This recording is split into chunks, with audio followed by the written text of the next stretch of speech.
What's good, y'all? I'm Jerry, about to check out best final tools in WWE Royal Rumble history. This video is by Parts Unknown. One match in particular, Royal Rumble in particular, that stood out to me was when final two actually was when Undertaker and Shawn Michaels were the final two men in the ring in the 2007 Royal Rumble, and they just went at it. They went it. They was like back and forth action to be the new 2007 Royal Rumble winner. And ultimately, we all know Undertaker was the winner. And that final two segment was like the best one, to the point where the best ever at that year. It led WWE to put them in the first two entrants in the 2008 Royal Rumble, because they had to restart it over. And then I guess it was like a foreshadowing for what was to come a few years later. We saw Shawn Michaels and Undertaker face each other at WrestleMania back to back, 25 and 26, and the rest was history, man. So we about to hop into this video, man. We're gonna roll 2K subscribers and see the other best final twos in the Royal Rumble history. Let's go. 'Tis the season to be rumbly, fa la la la la la la la. Man, I really want the Royal Rumbles to be good this year, seeing as last year's were, in one case, bland, and the other case, offensively very goddamn bland. And if there's one thing the Rumble should not be, it's that. Honestly, if I have to rewatch one of the two, I would rather hate watch 2015's Rumble again than the 2022 men's. Bloody Lord. But say what you want about the 2022 men's Rumble, I think they got one thing slightly right. They had a fun final two. Drew McIntyre and Brock Lesnar get each other. It's an often overlooked weapon in the Rumble arsenal. Everyone focuses on the nostalgia. But I say Undertaker and Brock Lesnar from 2003. One of the very best things about a good Rumble is a nail-biting final two, and only two competitors are left, and they essentially have a match within a match. Sometimes it's a fake out like Orton Edge in 2021 or Del Rio Morella in 2011, and sometimes it's an epic marathon between two competitors, either of whom could snatch the win. I'm Adam, hailing from Parts Unknown,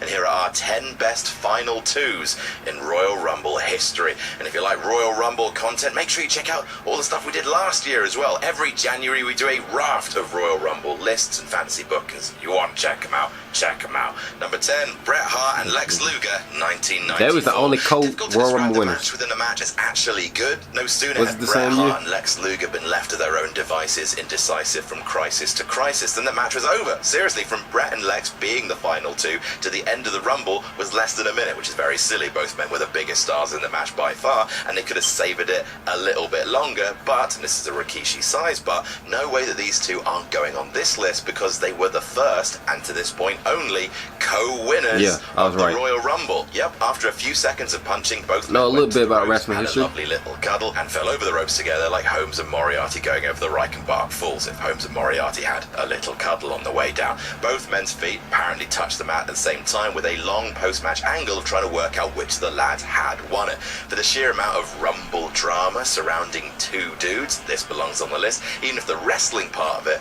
was over way too quick, so you can get to the whole raising the arms and crowd noise bit. Number 9, Chris Benoit and Big Show, 2004. Only 3 men have won the Royal Rumble from the number 1 position, and 2 of them are Shawn Michaels and Edge. The third is Chris Benoit, whose win is often overlooked. It's forgotten about. We know why, but for the sake of this, I hate Benoit messed his legacy up. Benoit and Big Show were very good. Chris Benoit was always very good at selling, although after wrestling for nearly an hour, not sure how much he actually needed to sell. Either way, it made the David versus Goliath aspect of the ending to 2004's Rumble match all the better. Benoit straight up technicianed Big Show out of the Rumble, eliminating the giant with a front face lock and dragging him over the top rope. And you know what? People talk about the talent of Benoit in this, unfortunately for WWE, iconic closing spot, but credit to the Big Show for the athleticism involved in being that huge and also hanging upside down for a few seconds to make the spot seem even more impressive. Number 8, Triple H and Dean Ambrose, 2016. That was a pretty good Royal Rumble. The best moments in professional wrestling happen when two people are wrestling and every logical, rational part of your brain tells you that the person you want to win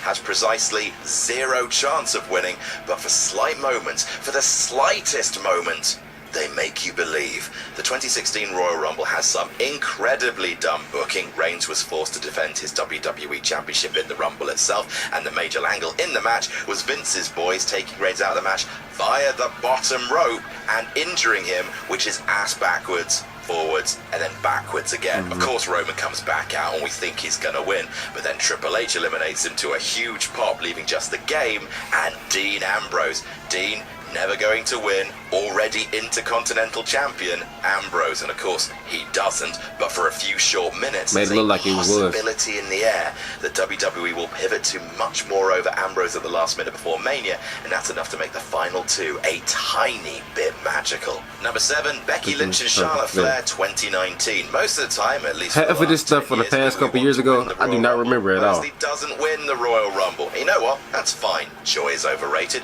and like the leads to Becky Lynch wrinkles. stuff, I do not remember it. Ironic twist, WWE's I really don't remember last year's Royal Rumble. Disappointment at the Rumble time of year actually makes the happy Rumble moments much happier. A very happy moment happened at the 2019 Women's Royal Rumble. Becky Lynch was incredibly over, more so than WWE expected, and it looked like Daniel Bryan in 2014 all over again, competing in the first match of the night, losing, not being in the Royal Rumble. But this time, the Old Testament WWE gods smiled on us, inserting Lynch into the match via shenanigans, permeating the rest of the match with the fizzing energy of they're doing it.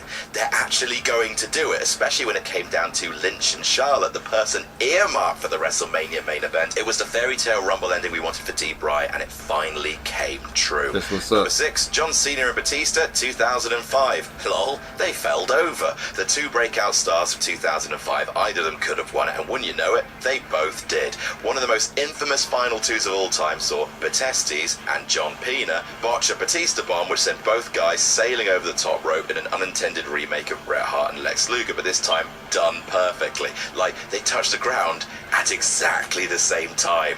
It is unreal. Q Vince being so excited about the content that he breaks his own legs and sits in the ring barking orders until they restart it. Batista can finally win like he was supposed to. Does it make sense?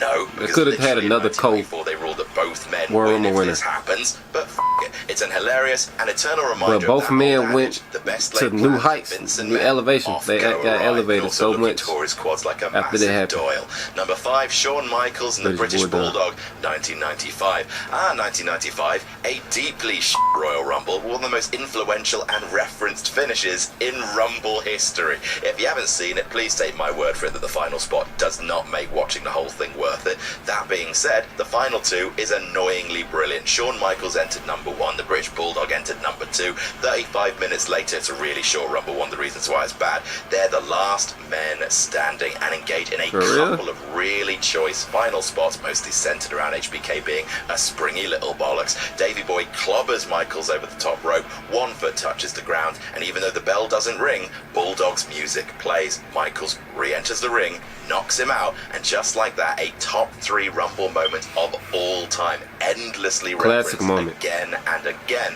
because it's at the heart of the Rumble's golden rule. Both feet must touch the floor.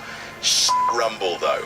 It's a fucking Royal Rumble. Number 4, Chris Jericho and Sheamus, 2012. I know we all love Sheamus nowadays, and with damn good reason. Banger after banger after banger, etc. Very underrated. The wrong person won the 2012 Royal Rumble. The fact that Chris Jericho cannot boast a Royal Rumble win on his record, despite the fact that he should have won it in both 2012 and 2017, is not an insignificant amount of bullshit. Even so, the match within a match at the end of 2012 is really good. The two men wrestled for legit over 5 minutes before Jericho is ousted by a brogue kick. And that was a big risk, considering the match had already lasted an hour, but it was so great, with Jericho writing several love letters to Shawn Michaels, constantly saving himself from elimination by centimeters, taking the Great White to his limit before making history's palest man very angry. Top-notch tension and drama, and up there with the best of them.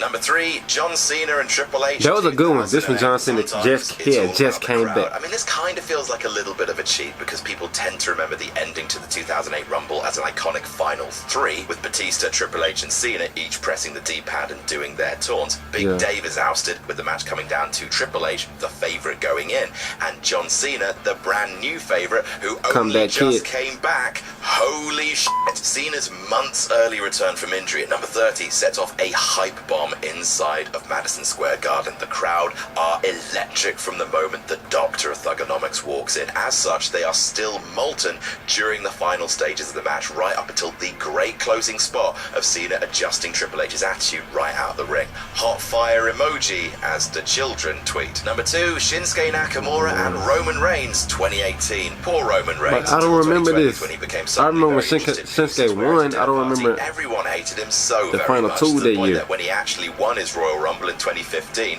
people campaigned for the WWE Network to crash and burn, which, looking back on it, was a perfectly sane and normal day at Twitter.com. However, since then, at least when the Rumble comes around, WWE have used Roman's Rumble infamy to pop the crowd even more for the eventual winner, which is actually very cunning. For real, in 2016, 2017, 2018, and 2020, the crowd's overwhelming anyone but you attitude to the big dog at the Rumble time of year was used to make Triple H's, Randy Orton's, Drew McIntyre's victories feel even bigger. But the best example of that is Shinsuke Nakamura's win in 2018. Again, there are 2 top belts in the company. Naka's pegged for one, Reigns for the other, and god damn it if the tension isn't delicious. The whole final 6 is booked to perfection. Old guard versus new, but when it comes down to loved versus hated in Nakamura versus Reigns, the match truly becomes one of the greatest ever. My word, that ovation when Shinsuke won. And number 1, they should have did Shinsuke better at WrestleMania though. That match for AJ sucked. You knew it would be number 1 when you clicked the video. Yeah, you called I automatically. I called it. I did. Here's your prize. Yes, sir. Thank you. This prize is for you. Weren't you a clever sausage? Who's a clever little Cumberland sausage? You are. Yes, you I don't know about that, yes, though. This is the precursor to one of the most treasured WrestleMania rivalries of all time. 2 of the best WWE wrestlers ever. And the example that immediately comes to mind when people say Royal Rumble Final 2. Why? Because it's a pay-per-view match hidden inside the Royal Rumble, and it fucking rules. From the off, a beautiful. But I wanted the WWE had that plan in advance. Those 2 WrestleMania matches planned in advance from that. To the nearly 10 minutes that follows, it's Royal Rumbling at its best. Close calls, huge counters, super kicks. Either guy could win. It's a fucking delight. So much so that in 2008, they opened the Rumble with a repeat of both guys, this time entering 1 and 2. HBK and Undertaker, the patron saints of doing a job so nice. WWE, do it twice. And that's our list. What's your favourite Royal Rumble Final 2? Let us know in the comments. I already said it at the beginning. This video around. The 07 Royal Rumble Final 2 between Shawn Michaels and Undertaker was my favorite, man. Overall, man, this was a great video, man. Let me know down below in the comments or what y'all thought of my reaction to this video. Like, comment, subscribe, and I'll see you next time. I'm out. Peace.